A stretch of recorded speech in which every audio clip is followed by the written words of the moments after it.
This video, I'm going to explain how I take these round bar 52-100 chunks and forge them into my integral bolster chef's knives. Now I'm making this video for anybody who's curious or for the bladesmith who wants to start getting into integral forging. Now the first thing I do is forge out the tang. And I've got a little giant power hammer that I use, and it's an amazing tool, super simple, easy to maintain, and easy to use. And I've got the dies set up so that one side they are flush and I can forge out things with like an even shoulder, and that's how I get the tang forged out. And the second side we'll talk about a little bit later. I've got it set up a little differently. After the tang, I forge in a slight taper. These round bars are 1 1/8 inch in diameter, and that gives me a 9-inch blade. I could get a little bit more length, but I'll explain why I stop at about 9 or 10 inches, and a 2.5-inch heel. I started forging from the front to thin out the blade, but then from the side where the dies are flush to forge in that transition to the bolster. And after I do that, I'm going to flip it around, and this is the other side of the die setup, and it's offset.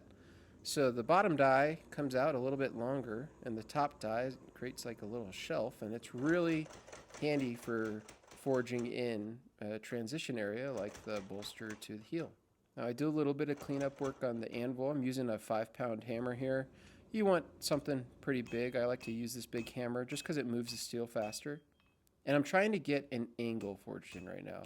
So I want the bolster to be kind of tucked in, because as I start to pull the material out for the heel, it's going to want to curve back the other direction. And so I'm trying to set up a preform so that as it starts to curve, it just straightens out. But that's what I use to start pulling the heel out.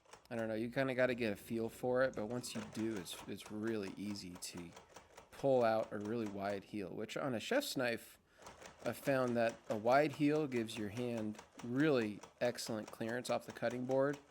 And there's not a lot of, like, as far as mass-produced knives go, they don't have this. So this is really something unique to handmade chef's knives. And it's an aspect of the knife that I really think looks good, too. So it works really good and it looks really good. Now, once it gets to a certain point, it's really helpful to use a second pair of tongs. And so I've got a second pair that has a pretty good grip right at the end, and I can totally control this piece of steel under the hammer. And I don't do a lot of forging on one side without making sure to do that same amount on the other at the same heat. So I go back and forth quite a lot. And here I'm just checking my measurement. I'm going for 2.5 wide at the heel and 9 inches in length. And the way that this hammer hits, it actually kind of hits a little crooked, but I've gotten used to it, and so I can predict what it's going to do. So right now, instead of trying to forge that curve out, I'm going to bevel it, and that's going to take the curve out naturally. So when you thin the edge, it pushes back the other direction, and that's how I fix it's kind of a touch and go type thing. It's not like it always works out this way. You kind of got to see what kind of mess you make for yourself and hammer accordingly. So now I'm getting to the point where the blade is getting pretty thin. You don't want to go too thin. I stop when the edge is at about maybe 50 thousandths of an inch thick, which is where a lot of knives you get to on the grinder, but I get to here on the hammer. And one thing you'll notice is that this blade looks like a potato. It's not the profile shape of a chef's knife, and I'll explain why in a second. I'm just using the vise now to straighten the bolster out in relation to like the blade profile. And so I set up the vise so it's just a little wider than the thickness of the blade.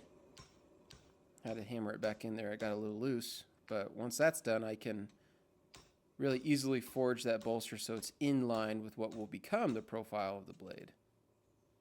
This, of course, causes other parts of the blade to get all warped and weird, like the heel.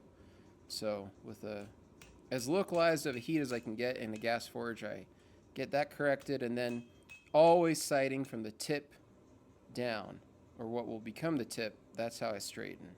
If you sight from the other direction, you can't really see everything, and so I sight from the tip down. I always do that. It's through grinding, through forging, you can see the whole blade, the bolster, the tang, everything, make sure it's all straight. And so why does it look like a potato? Well, I've forged a lot of these by this point, and at first I tried to forge in the profile shape and grind in the thickness. But that never really, I mean, I went through a ton of belts that way, I'll just say. I went through way more belts grinding the thickness out of the blade as opposed to grinding off really thin steel. And I even cut it off, at least when I have a sharp blade on my bandsaw. This one's pretty dull, so I'm gonna chop it off with an angle grinder and then grind that profile down. Now I get so many comments in past videos about, wow, you're wasting so much steel, but you actually waste a lot more if you forge the profile and grind the thickness. So I like to forge the thickness and grind the profile. That's just something called Condersol. It's unbelievably stinky, so you gotta put it on outside. But it's basically a anti-scale paint, and it keeps the steel from losing carbon in the heat treat oven. Like I said, I forged these really thin, and so I don't want them to lose a lot of carbon when they're getting heated up in the even heat. I put these all through a normalizing cycle. I didn't show it. 10 minutes at each heat, 1650, 1500, 1350, and then quench at 1500. And if you pull the steel out of the oil at the right time, you get that beautiful temper line right there. And that's basically where the bolster is not hardened, but the blade is. And that could be a point of weakness, so you really want to make sure you get that right. This is part 1. This was just the forging. Part 2 will be grinding and getting a handle on. Thanks so much for watching.